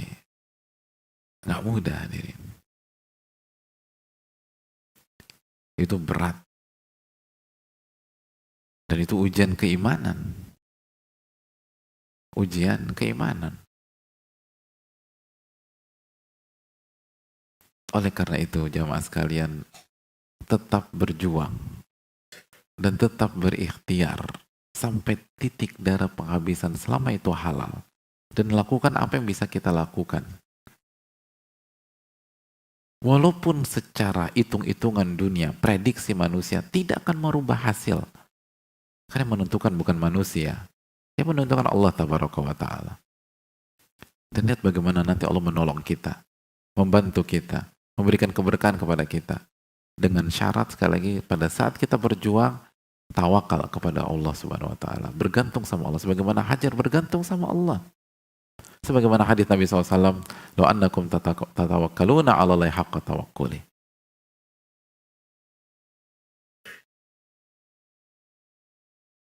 Dan Allah berfirman dalam surat At-Talaq, "Wa man yatawakkal 'ala Allahi fahuwa hasbuh." Barang siapa yang bertawakal kepada Allah, Allah akan cukupkan. Allah akan cukupkan. Allah akan cukupkan. Pasti ada pertolongan. Dan pasti ada pencukupan. Tidak usah risau. Maka itu yang hilang bagi kita. Makanya kan dalam hadits Abu Mas'ud kan apa kata Nabi SAW? "Idza anfaqa ar-rajulu ala ahli nafaqatan yahtasibuha fahiyalahu sadaqah." Apabila jika seseorang memberikan nafkah kepada keluarganya dengan sebuah nafkah dan dia ihtisab, maka itu sedekah. Ihtisab. Ihtisab. Apa arti ihtisab? Mengharapkan pahala dari Allah. Mengharapkan pahala kepada Allah Subhanahu wa taala. Itu yang hilang dari kita. Kita cari nafkah itu nggak ihtisab. Ihtisab itu kata para ulama mengharapkan pahala. Makanya orang yang ihtisab itu ketika mencari nafkah gembira hatinya. Kenapa? Karena orang kalau menjalankan sesuatu dengan harapan yang besar optimis. Optimis, senang. Kapan kita terpuruk? Ketika kita merasa nggak punya harapan lagi. Makanya banyak orang bunuh diri. Kapan? Ketika dia merasa nggak punya harapan. Makanya masalah nafkah ini hadirin. Yahtasibuha. Yang pertama kali kita benarkan niat dulu. Niatnya mencari pahala, mencari keberkahan, mencari karunia Allah Subhanahu wa taala. Dan kita pasti akan optimis. Bagaimana nggak optimis? Wong kita berharap kepada Al-Ghani yang Maha Kaya. Kita berharap kepada Arhamur Rahimin yang Maha Penyayang. Kita berharap kepada Al-Muhsin yang Maha Baik. Hadirin, simpel aja, ketika kita dapat kesempatan berbisnis atau mudharabah atau syirkah dengan orang yang paling kaya, paling baik, paling penyayang di Jatinegara. Semangat apa enggak tuh hari-hari itu? Semangat. Kenapa? Harapan besar. Orang paling kaya, jago bisnisnya, baik, paling karim, udah selesai. Senang kita. Walaupun hari itu kita nggak punya duit. Tenang kita, tenang. Lo kok nggak punya duit masih bisa senyum? Karena gue punya harapan. Gue lagi join sama Pak Fulan, kenal kan? Oh itu orang paling kaya, paling jago bisnis di Jatinegara. Ah, gue lagi joinan sama dia. Kalau itu dengan manusia, lalu bagaimana dengan Ar-Rahmanur Rahim? Bagaimana dengan Akramal Akramin? Tapi kemana iman? Kemana tauhid kita ketika mencari rezeki? Kemana semangat kita ketika kita mencari nafkah? Semangat yang lahir dari berharap kepada yang Maha Kaya, yang Maha Pengasih, lagi Maha Penyayang, yang Maha Baik, yang tidak pernah menzolimi hambanya. Nggak mungkin dizolimi.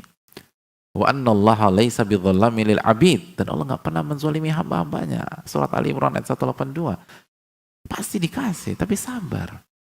Inna nasra ma'as sabar. Kemenangan itu selalu bersama kesabaran. Sabar.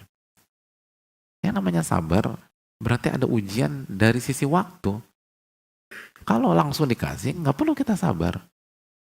Adanya sabar itu karena seringkali antara ujian dan pertolongan itu butuh waktu. Dan di situ inti ujiannya. Kita bisa nahan apa enggak? Kalau nggak ada jeda waktu, maka tidak ada kesabaran. Oleh karena itu hadirin Allah muliakan, ini yang bisa disampaikan pada kesempatan kali ini. Semoga bermanfaat dan kita buka sedikit waktu untuk sesi diskusi tanya jawab. Wassalamualaikum warahmatullahi wabarakatuh.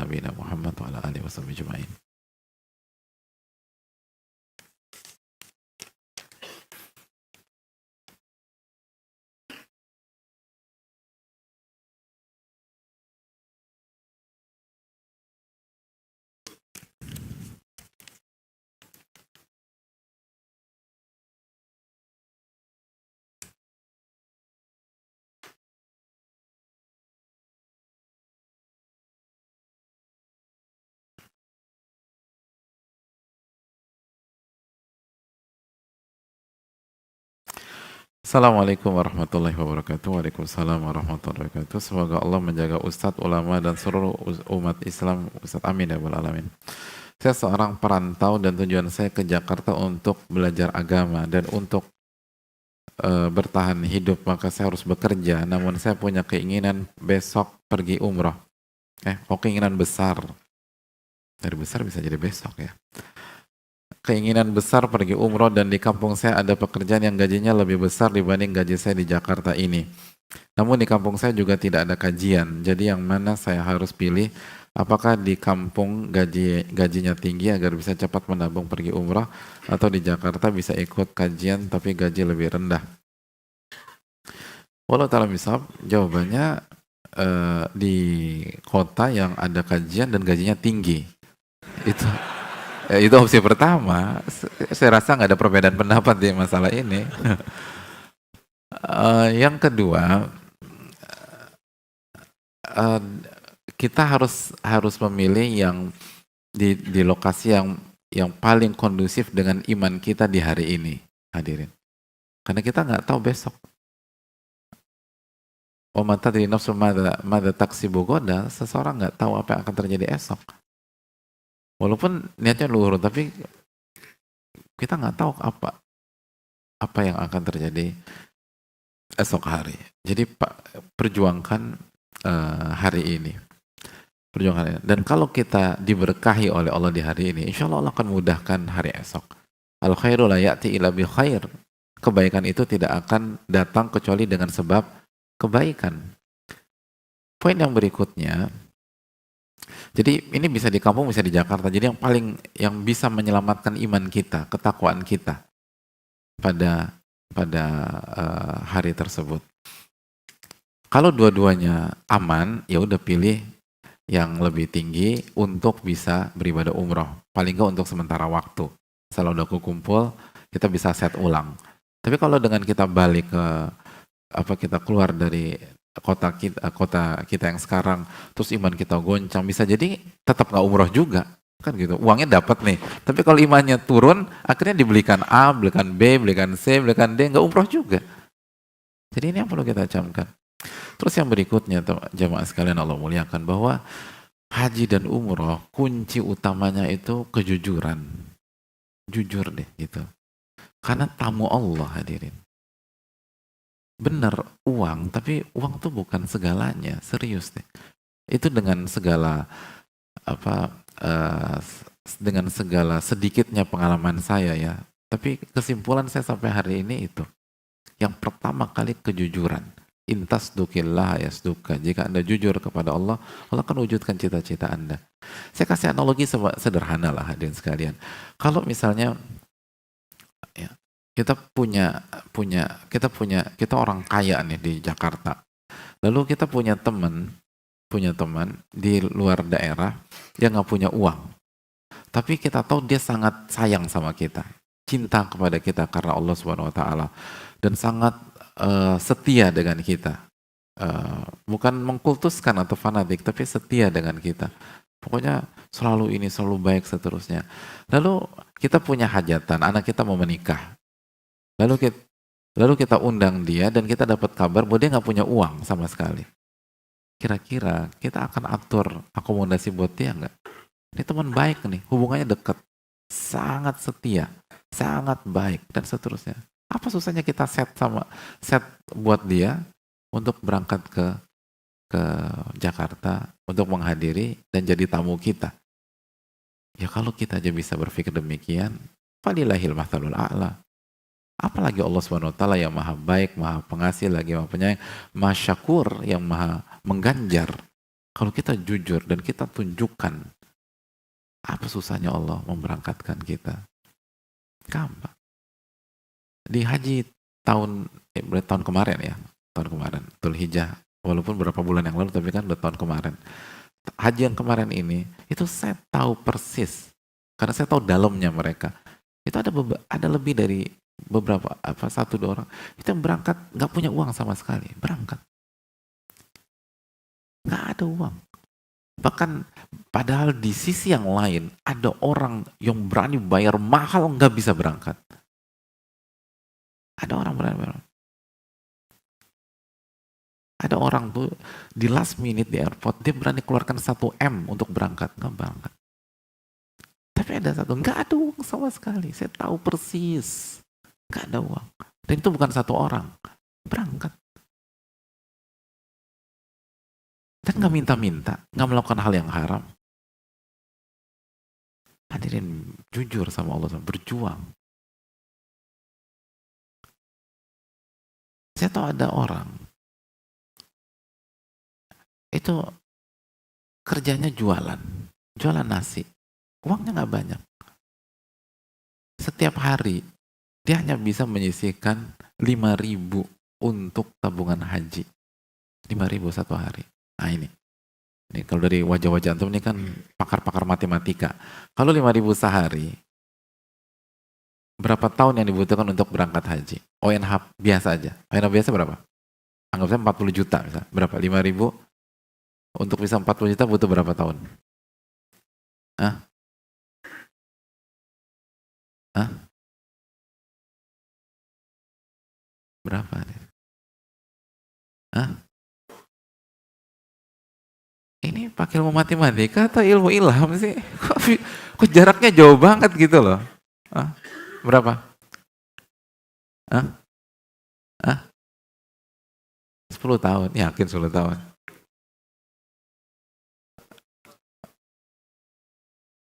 Itu. Berapa tahun? Dapat buku yang benar. Ya Allah, ini hitung-hitungan banget. Karena pertanyaan hitung-hitungan ya kita harus hitung-hitungan juga. Dapat hadiah. Berapa? Hah?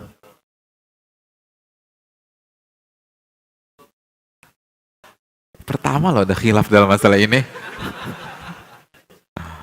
Hah? Berapa tahun? 5.000 sehari. 8.000 tahun.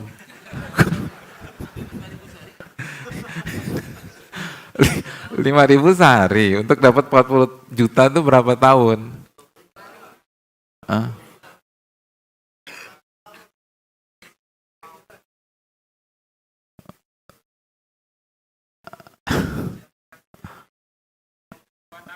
Coba, panitia. Yang menang siapa? 22 tahun kurang lebih ya. Mana yang pertama kali bilang? Tadi mana? Tiga orang yang jawab.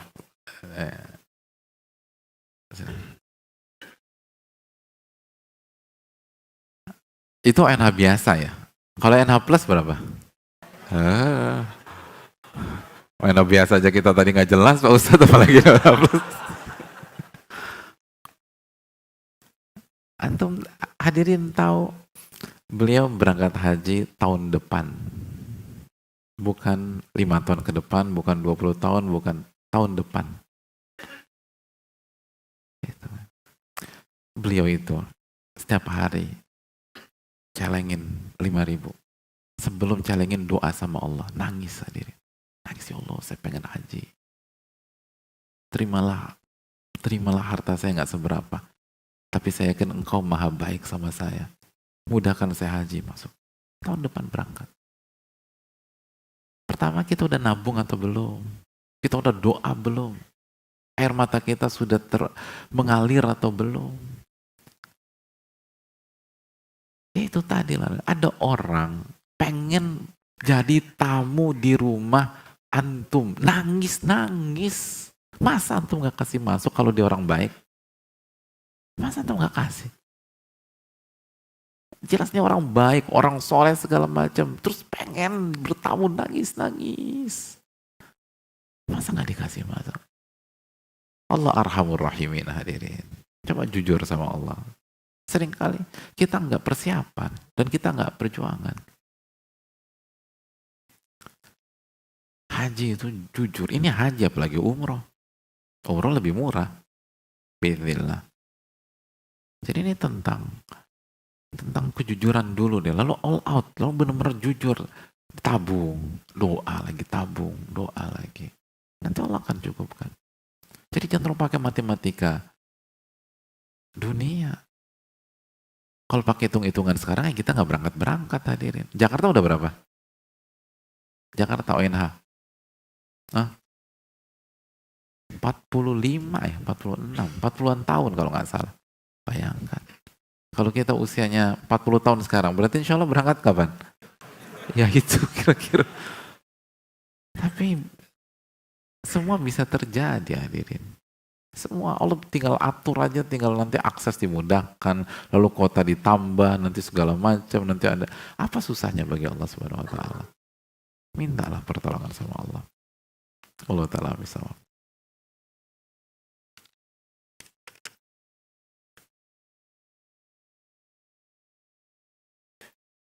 Assalamualaikum, Waalaikumsalam. Saya baru ketipu dari online dan bagaimana menyikapinya? Apakah itu sudah ditetapkan oleh Allah? Dan apakah akan diganti rizkinya? Ya terima kasih atas pertanyaannya. Hadirin yang Allah muliakan, yang pertama nggak ada istilah duit kita dibawa kabur orang tuh nggak ada. Dia akan ganti.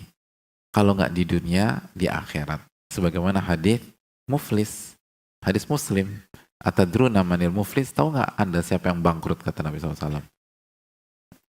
Kata para sahabat, muflis sufina man la dirham lahu wala mata. Orang yang bangkrut di tengah-tengah kami itu yang nggak punya uang dan nggak punya aset.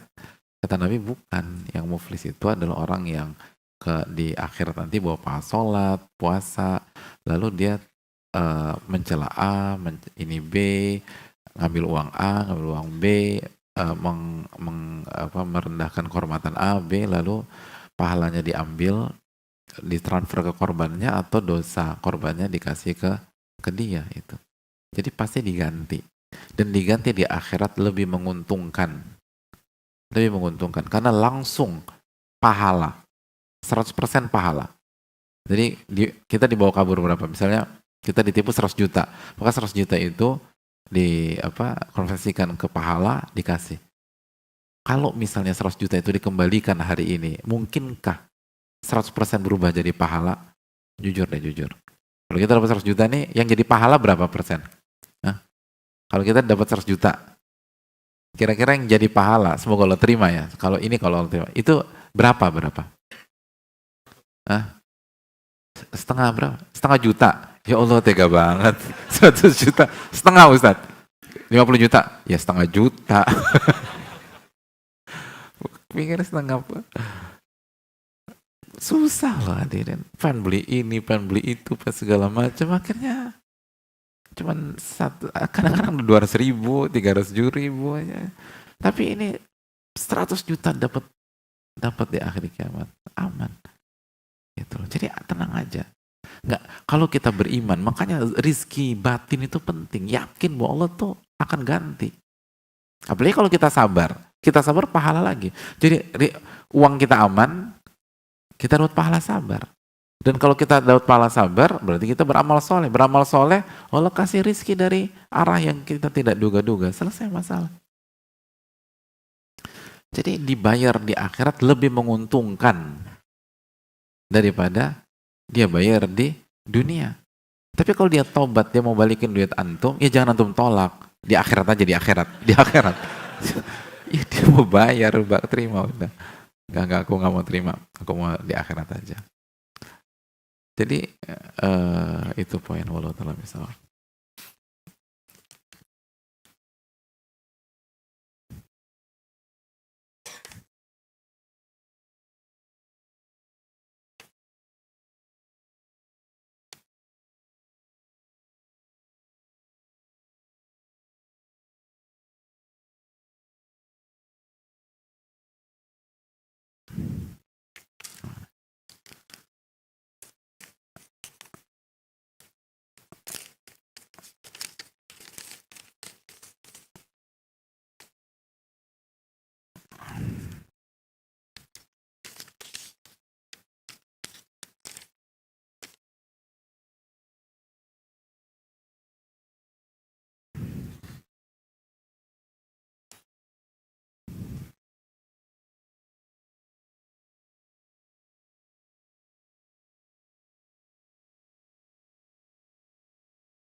Assalamualaikum warahmatullahi wabarakatuh. Waalaikumsalam warahmatullahi wabarakatuh. Semoga Allah memberikan kesehatan kepada Ustadz, keluarga, dan seluruh kaum muslimin. Amin. Izin bertanya, bagaimana sikap seorang muslim yang saat ini sedang diuji dengan susahnya mencari nafkah dan mencari jodoh? Saya sudah memperbaiki ibadah, memperbanyak ibadah, banyak istighfar, tapi saya tidak berubah. Sedangkan kawan-kawan saya yang mereka ahli maksiat mudah sekali mendapatkan kerja dan juga jodoh. Mohon nasihatnya. Jazakallahu khairan Ustaz. Ya, terima kasih. kembali lagi perbaiki rizki batin kita. Kalau kita paham rizki batin kita, bahwa kita tahu bahwa tolak ukurnya bukan ada uang atau tidak ada uang, tapi kembali ke sabda Nabi SAW, ajamani amril mu'min inna amrahu kullahu khair, menakjubkan perkara seorang mukmin, semua yang dialaminya baik dan yang terbaik. Kalau dia diberikan kelapangan, kekayaan, dia bersyukur, itu yang terbaik buat dia. Dan kalau dia berikan kesulitan, dia bersabar, itu yang terbaik buat dia. Dan nggak ada yang perlu disesalkan. Jadi poinnya bukan cepat jodoh atau tidak, atau agak lama jodoh. Imam Ahmad itu menikah di usia berapa? 40 tahun. 40 tahun baru nikah. Dan pernikahan beliau salah satu pernikahan yang paling ikonik di dalam peradaban dunia Islam. Luar biasa. Gak pernah ribut sama istri beliau. Gak pernah ribut sama istri beliau. 40 tahun. Dan beliau katakan, saya mendapatkan manfaat besar ketika Allah kasih jodoh saya di usia 40 tahun. Itu poin. Jadi poinnya itu bukan tentang waktu, cepat atau lambat, tapi apakah diberkahi Allah apa tidak. Uang kalau nggak diberkahi Allah percuma. Nggak mampu atau miskin diberkahi Allah aman. Ada satu ucapan yang menarik dari Syekhul Islam rahimahullah ta'ala. Beliau sampaikan begini hadirin. Ini menarik. Wal faqru yasluhu alaihi khalqun kathir. Kefakiran itu cocok untuk banyak makhluk-makhluk Allah. Cocok. Wal ghina la yaslu alaihi illa aqallu minhum.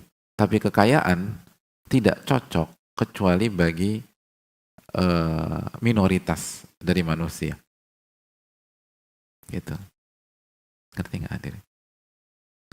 Kemiskinan itu cocok untuk banyak manusia. Kalau kekayaan tidak cocok kecuali untuk minoritas orang. Nah, gitu. Ngerti maksudnya? Kalau ngerti kira-kira antum lebih cocok yang mana? Ini maksudnya. Nah. Kalau dari muka lo kayaknya lo miskin deh gitu. Cocok. Nyebelin banget ya ada orang. Kayaknya lo lebih cocok miskin ya. Kenapa? Ya muka lo aja gitu. Nah, ini bukan tentang muka hadirin. Ini tentang jiwa. Ada banyak orang itu untuk mengontrol jiwanya, yang paling terbaik itu dia nggak punya banyak uang. Kalau dia punya banyak uang, berantakan dia, sebagaimana dijelaskan para ulama. Dan sebaliknya, yang cocok untuk jiwa yang cocok dengan kekayaan itu hanya sebagian orang. Artinya hanya sebagian orang yang jiwanya itu memang yang cocok untuk dikasih amanat kekayaan, lalu dia bertakwa. Makanya kan secara sunnatullah yang dalam peradaban manusia lebih banyak orang kaya atau orang miskin? Orang miskin. Dan berikutnya, yang paling banyak masuk surga, orang kaya atau orang miskin? Kenapa? Ya karena aku miskin Pak Ustadz, masa sesaru 2 kali? Biar mereka merasakan apa yang aku rasakan selama ini. Lo kok jadi dendam? Hadis Abu Sufyan, ya kan? Ketika ditanya, yang paling banyak mengikuti Muhammad ini orang kaya atau orang miskin? Orang miskin. Terus kata Abu Sufyan, kata Heraklius ketika bertanya kepada Abu Sufyan, kata Heraklius, ya begitulah pengikut para nabi. Makanya kata Syekhul Islam, walihadza kana aktsar ma yadkhul jannah al-masakin.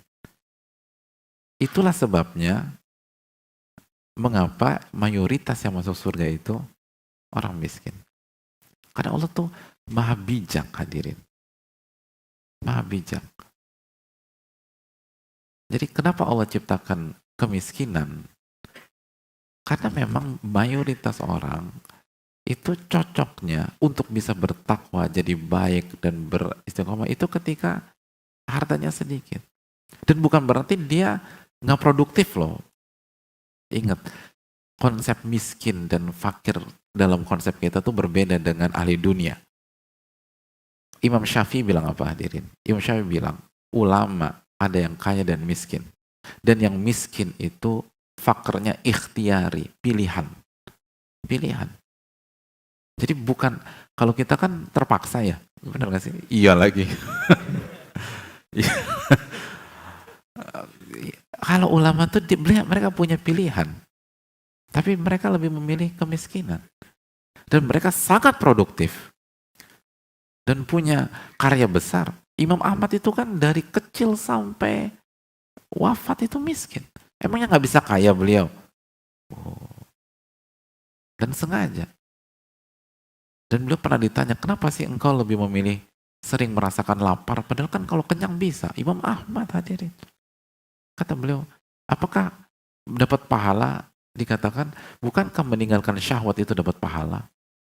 Jadi mereka itu pilihan, tapi tetap produktif. Jadi kefakiran dalam sejarah peradaban kita itu tidak identik dengan kemalasan, dengan tidak produktif, dengan minimnya karya. Saya ingin tanya, Abu Hurairah kaya atau miskin? Miskin. 5.000-an hadis, sangat produktif dan menjadi ranking pertama dari sahabat Nabi SAW yang meriwayatkan hadis Nabi SAW. Itu poinnya. Ada banyak kasus. Imam Nawawi kaya atau miskin? Imam Nawawi. Hah? Imam Nawawi miskin. Tapi pilihan. Nggak punya karya. Aduh, hadirin, itu ulama salah satu yang sangat ajaib hadirin. Usia beliau hanya sampai 45 sampai 46 tahun, tapi karyanya luar biasa. Dan karyanya benar-benar mendobrak gitu loh. Makanya dinamakan muhyiddin, penghidup agama, seakan-akan agama itu kembali disemarakkan dan digelorakan oleh karya-karya beliau. Bayangkan, ada Riyadus Shalihin, ada Al-Minhaj Syarah Muslim, ada Rodotul Talibin, ada Minhajul Talibin, ada Majmu' sampai bab riba, ada Tahqiq, ada Fatawa, ada Tibyan, ada Arba'in Nawawiyah. Luar biasa. Jadi jangan salah paham. Karena dalam Islam, kaya miskin itu adalah ujian dan pintu perjuangan, itu aja. Ada yang berjuang dari pintu kekayaan, dan ada yang berjuang dari pintu kemiskinan. Dan banyak orang ulama yang nggak punya uang memang sengaja nggak mau terbelenggu mereka. Dan mereka juga nggak nyinyir sama yang kaya, sebagaimana yang kaya nggak merendahkan yang miskin. Atau melihat para sahabat, ada yang kaya ada yang miskin, biasa-biasa aja. Nggak menimbulkan kecemburuan, karena mereka semua sepakat kekayaan yang harus adalah kekayaan jiwa itu tadi.